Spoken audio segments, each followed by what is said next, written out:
উত্তরবঙ্গের মুখ উজ্জ্বল Filmfare awards বাংলায় নজর কাড়া সাফল্য অর্জন করল অভিজিৎ শ্রী দাস পরিচালিত সিনেমা বিজয়ার পরে। প্রসঙ্গত, গত বছর অর্থাৎ 2024 সালের জানুয়ারি মাসে মুক্তি পায় এই সিনেমাটি।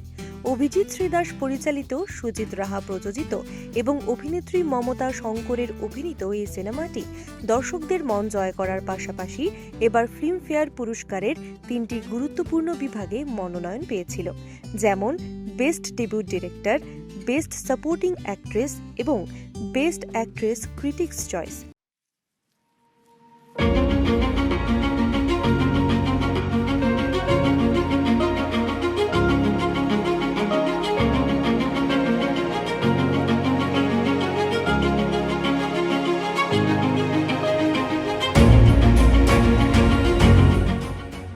যার মধ্যে সমালোচকদের বিচারে সেরা অভিনেত্রীর পুরস্কার জিতে নিয়েছেন বর্ষিয়ান অভিনেত্রী পদ্মশ্রী মমতা শঙ্কর।